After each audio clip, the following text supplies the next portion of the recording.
नमस्कार, आप देख रहे हैं TV9 डिजिटल और मैं हूं रमन सैनी। आइए एक नजर डालते हैं जम्मू कश्मीर की 5 बड़ी खबरों पे। पहली खबर 3 जुलाई से शुरू होने वाली बाबा अमरनाथ की यात्रा से जुड़ी हुई है। अमरनाथ यात्रा शुरू होने में अब ज़्यादा समय नहीं बचा है और ऐसे में जम्मू कश्मीर में सुरक्षा एजेंसियां पूरी तरीके से अलर्ट मोड पे हैं। जम्मू के भगवती नगर यात्री निवास बेस कैंप, जहां से बड़ी संख्या में श्रद्धालु पवित्र गुफा के लिए रवाना होते हैं, वहां जम्मू कश्मीर पुलिस के विशेष क्राइसिस रिस्पांस टीम यानी कि CRT ने बड़ा सर्च और सैनिटाइजेशन ऑपरेशन चलाया है। सेना के घातक प्लाटूनों के तर्ज पर प्रशिक्षित तैयार की गई इस विशेष दस्ते ने यात्री निवास के भीतर और आसपास के सभी संवेदनशील इलाकों की बारीकी से जांच की।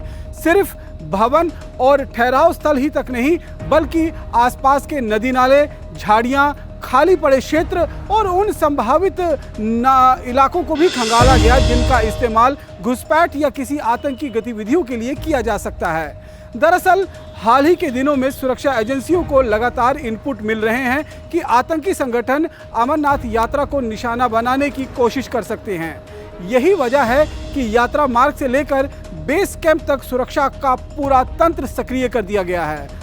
केंद्रीय गृह मंत्री अमित शाह द्वारा यात्रा की सुरक्षा तैयारियों की समीक्षा के बाद सुरक्षा बलों को और अधिक सतर्क रहने के दिशा निर्देश दिए गए हैं। इसी के तहत जम्मू कश्मीर पुलिस, सेना, CRPF और अन्य सुरक्षा एजेंसियां मिलकर लगातार क्षेत्र को सैनिटाइज कर रही हैं और हर संदिग्ध गतिविधि पर नजर रखी जा रही है।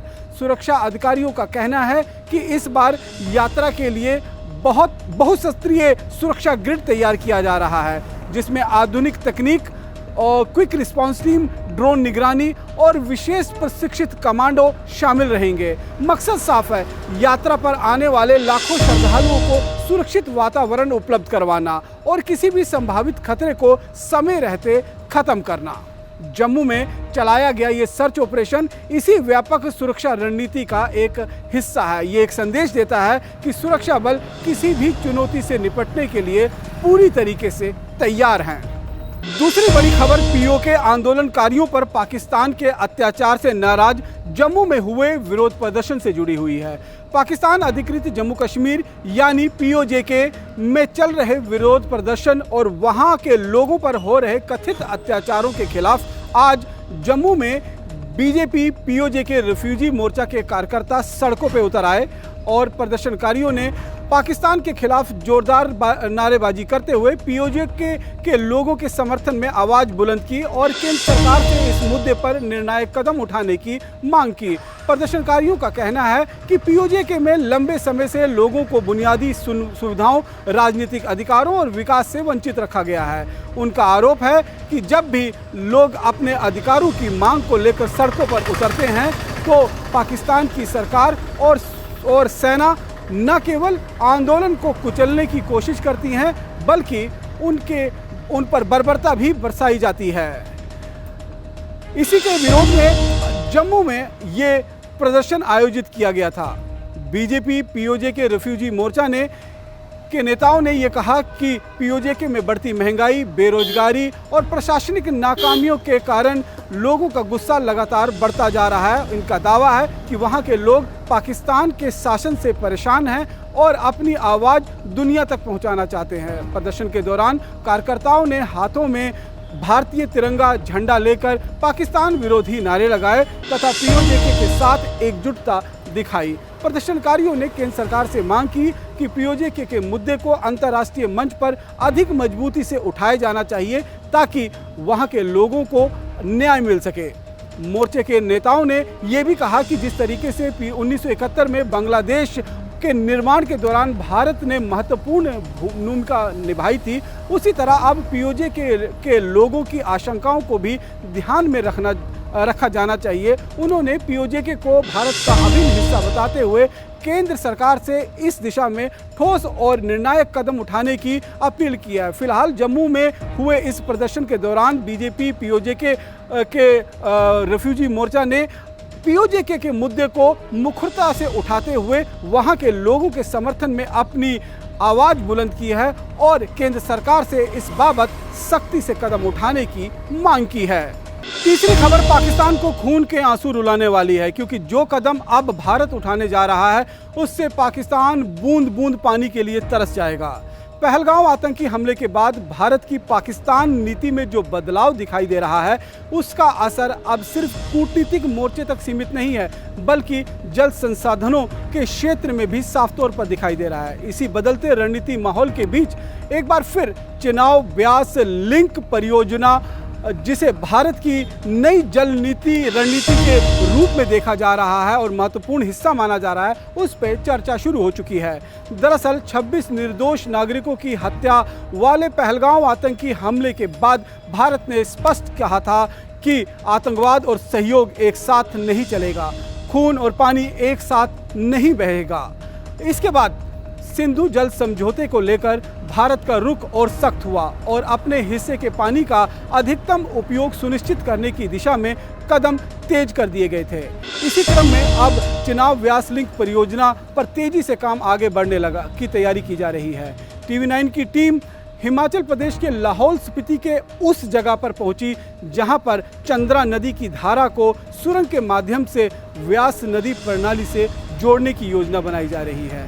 करीब 2600 करोड़ रुपए की इस परियोजना के तहत चंद्रा नदी के जल को 8.7 किलोमीटर लंबी सुरंग के जरिए व्यास बेसिन में स्थानांतरित किया जाएगा, जिसके बाद एक विस्तृत नहर नेटवर्क के माध्यम से इस पानी का उपयोग सिंचाई, पेयजल और अन्य विकास कार्यों के लिए किया जाएगा। सरकारी आंकड़ों के अनुसार हर वर्ष लगभग 19 लाख क्यूसिक फीट अतिरिक्त पानी व्यास बेसिन तक पहुंचाया जा सकेगा। इसका सबसे बड़ा लाभ पंजाब, हरियाणा, हिमाचल प्रदेश और दिल्ली और विशेष रूप से राजस्थान को मिलने की उम्मीद जताई जा रही है, जहां लंबे समय से पानी की कमी और सिंचाई की त्रुटियां बनी हुई हैं। विशेषज्ञों का मानना है कि इस परियोजना के पूरा हो जाने से कृषि उत्पादन बढ़ेगा और जल विद्युत उत्पादन की क्षमता भी और मजबूत होगी। अनुमान है कि इससे लगभग 4000 मेगावाट तक अतिरिक्त बिजली उत्पादन की संभावनाएं पैदा हो सकती हैं। दूसरी ओर पाकिस्तान के लिए ये परियोजना चिंता का विषय बनती जा रही है। चिनाब नदी पाकिस्तान के पंजाब प्रांत के कृषि व्यवस्था के लिए प्रमुख जीवन रेखा मानी जाती है। वहाँ लाखों एकड़ कृषि भूमि की सिंचाई इसी नदी प्रणाली पर निर्भर है। यदि भारत अपने हिस्से के जल का अधिक उपयोग करता है तो पाकिस्तान तक पहुँचने वाले अतिरिक्त जल प्रवाह में कमी आ सकती है, जिससे उसकी सिंचाई व्यवस्था और जल प्रबंधन पर दबाव पड़ सकता है। हालांकि विशेषज्ञ ने यह भी स्पष्ट किया है कि इसका अर्थ ये नहीं है कि पाकिस्तान का पानी पूरी तरीके से बंद हो जाएगा, लेकिन इतना जरूर है कि भारत अपने अधिकारों वाले जल संसाधनों का अधिक उपयोग से पाकिस्तान की चिंताएं बढ़ा सकता है। विश्लेषकों के अनुसार चिनाब व्यास लिंक परियोजना केवल एक जल परियोजना नहीं है, बल्कि भारत की बदलती रणनीतिक सोच का एक प्रतीक है। चौथी बड़ी खबर जम्मू कश्मीर प्रदेश कांग्रेस कमेटी के बीच चल रहे अंतर्कलह से जुड़ी हुई है।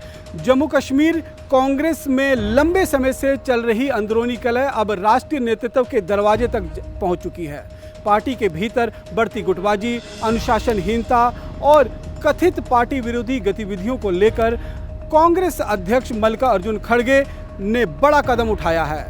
खड़गे ने जम्मू कश्मीर कांग्रेस में जारी विवाद की जांच के लिए एक 3 सदस्यीय समिति का गठन किया है।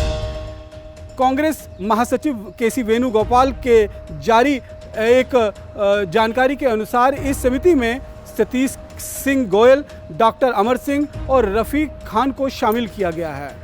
समिति का काम जम्मू कश्मीर कांग्रेस में कथित अनुशासनहीनता और पार्टी विरोधी गतिविधियों की जांच करना है। ये फैसला ऐसे समय में आया है जब एक सप्ताह पहले ही खड़गे ने जम्मू कश्मीर कांग्रेस के प्रमुख नेताओं को दिल्ली बुलाकर आपसी मतभेद दूर करने की कोशिश की थी। बैठक में प्रदेश कांग्रेस अध्यक्ष तारिक अहमद करा, पूर्व प्रदेश अध्यक्ष वकार रसूल वानी, वरिष्ठ नेता गुलाम अहमद मीर और कार्यकारी अध्यक्ष रमन भल्ला समेत कई नेता मौजूद थे।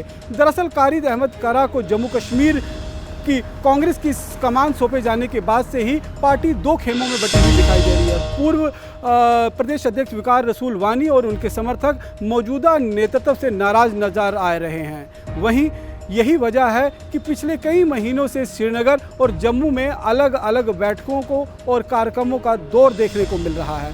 वकार रसूल वानी ने नेशनल कॉन्फ्रेंस के साथ कांग्रेस के गठबंधन को भी पर भी कई बार सवाल उठाए थे। खासतौर पर 2024 विधानसभा चुनाव के दौरान रामबन सीट से टिकट नहीं मिलने के बाद उनकी नाराजगी और खुलकर सामने आई थी। इस चुनाव में नेशनल कॉन्फ्रेंस ने सज्जाद शाहीन को उम्मीदवार बनाया था और विकार रसूल वानी को हार का सामना करना पड़ा था।